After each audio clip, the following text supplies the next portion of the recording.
आज उसी समय रानी जो है महाराज को आता हुआ देखा, और जब आता हुआ देखा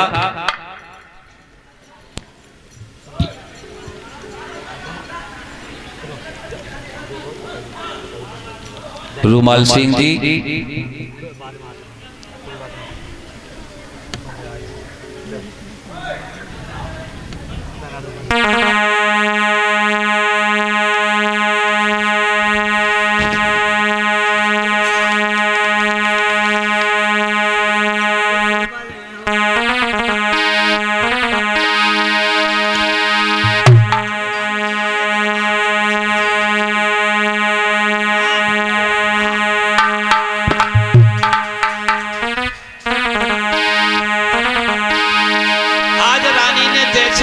महाराज को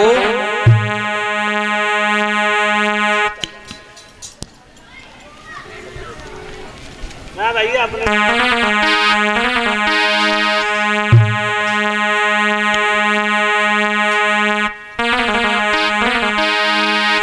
और ये 551 रुपए का हार और 101 रुपया हमारे सभी साथियों को, और एक सेहरा पहना करके, और ये सम्मान कर रहे हैं देवराज सिंह यादव और उनकी पत्नी राजवती यादव।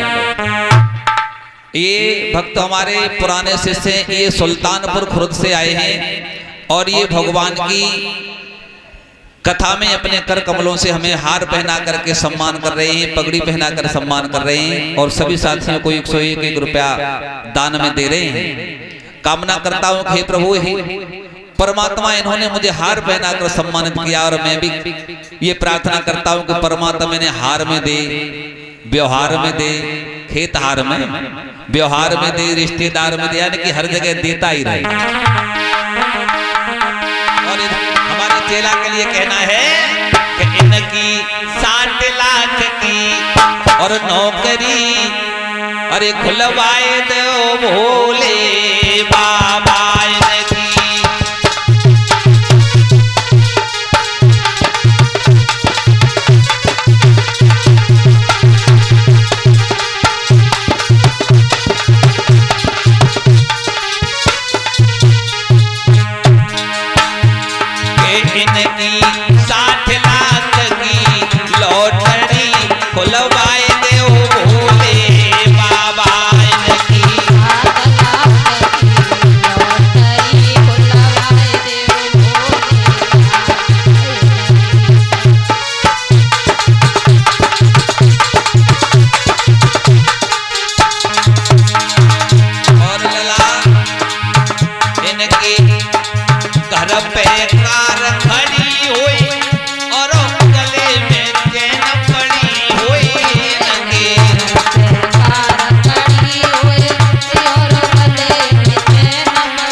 सुखदेव जी समझाते हैं कि हे राजन परीक्षित, आज जैसे ही महाराज महलों में आए, एकदम से रानी ने बड़े ही प्रेम से महाराज को सुंदर आसन पर बिठाया, और सुंदर आसन पर बिठा करके महाराज आज रानी कहने लगी महाराज से, महाराज हाँ तुम्हें तो घर की कोई चिंता है ही ना।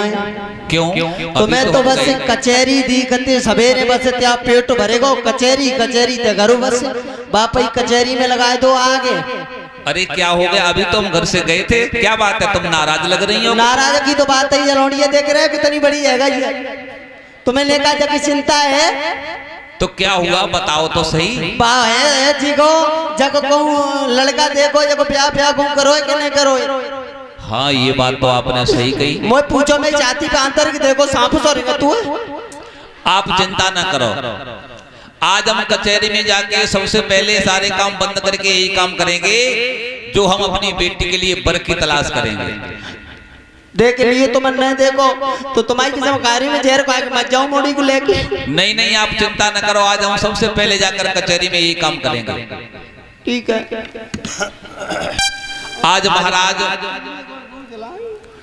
भीष्मक जी गए और कचहरी में जाकर के आदेश कर दिया, अरे मंत्री कहिए महाराज, आज कचहरी के सारे काम बंद कर दिए जाएं। सब काम बंद कर दिए जाएं।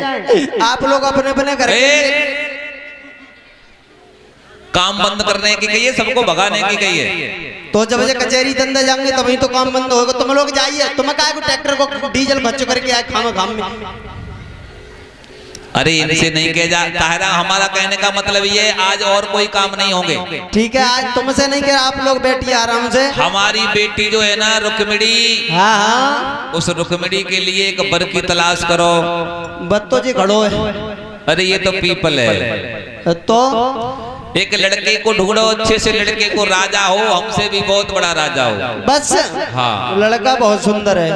कौन सा है? वो देखो, वो सबसे पीछे बैठा, वो कौन ये सा ये वो देखो ये बैठा, वो मैं बता रहा हूँ, वो पीछे बैठा है। मुझे बेवकूफ बना रहा है महाराज। हाँ, लड़का तुम्हारी लली की उम्र कितनी है? हमारी बेटी की उम्र 18 साल और लड़का की उम्र? लड़का की उम्र होनी चाहिए कम से कम 20 साल। महाराज मिल गए। कहाँ का राजा है महाराज? 4-4 साल के 5 लड़का। तेरा दिमाग सही है मंत्री? क्यों? हमारी बेटी का विवाह 4-4, 5-5 लड़कों से होगा। अरे हम तासु कह रहे, तुम्हें एक आज कर दोगे, मर गई तो बीच हालत करे 4। यानी कि विवाह होने से पहले विधवा होने की सोच रहा है। महाराज मैं तो तासु कह रहा हूँ, अबे कोरोना चलो तो रोज 4-6 लड़के जाओ और तेरी लेनी 5 जने के संग होई 2-4 लड़के जाए तो एक आध तो बच जाए राणे है। मंत्री कोई सुंदर सा राजा बताओ। महाराज हाँ, एक लड़का है मेरी निगाह में। कौन? वो है द्वारकाधीश भगवान कन्हैया। हाँ मंत्री, तुमने ये बात तो बहुत सुंदर बताई। आई डोंट माई तनवदन। मंत्री वैसे द्वारकाधीश भगवान कन्हैया जब मेरे आंगन में दूल्हा बन करके आएंगे, हाँ, तो मेरा तो जीवन ही धन्य हो जाएगा। सही कह रहे हैं महाराज। और जैसी इतनी बात हुई तो सारी सभा में तालियां बजने लगी और जैसी ताली बजी तो वहीं पर रुकुम बैठा हुआ था और जैसे ही रुकुम ने तालियों की आवाज सुनी एकदम से गड़गड़ा करके कहने लगा, पिताजी। क्या हुआ? पिताजी हुआ ये सभा में ये तालियां कैसे बज रही है, ये भीड़ भाड़ कैसी है? अरे ये तालियां खुशी की बज रही हैं बेटा रुकुम। खुशी की? हाँ। अरे ऐसी क्या भला खुशी हो गई? ऐसी ये खुशी है कि तुम्हारी बहन जो है ना रुक्मिणी, हाँ हाँ, और उसका विवाह जो है द्वारका के राजा भगवान कन्हैया के साथ। क्या कह रहे थे? किसका नाम ले रहे थे आप? द्वारका का राजा भगवान श्याम। पिताजी हाँ। अरे भला उस ग्वाल गमार का तुम्हारे मुंह पर नाम? भला मैं अपनी बहन का विवाह उस ग्वाल गमार के साथ में क्या कर सकता हूँ? पिताजी ऐसा हरगिज नहीं होगा। और शादी होगी तो मेरी बहन की मेरी मर्जी से होगी, जो मैं लड़का देखूंगा उसके साथ। लला, हाँ, इसका मतलब तेरी बहन आजीवन कुंवारी रहेगी, विवाह नहीं होगा उसका? कुंवारी नहीं रहेगी, मैं बहुत सुंदर सा अच्छा धनवान पैसे वाला लड़का देखूंगा जहाँ मेरी बहन पटरानी बन के रहे। भगवान कन्हैया के लिए विवाह नहीं करोगे? नहीं, मैं उसके साथ नहीं कर सकता हूँ।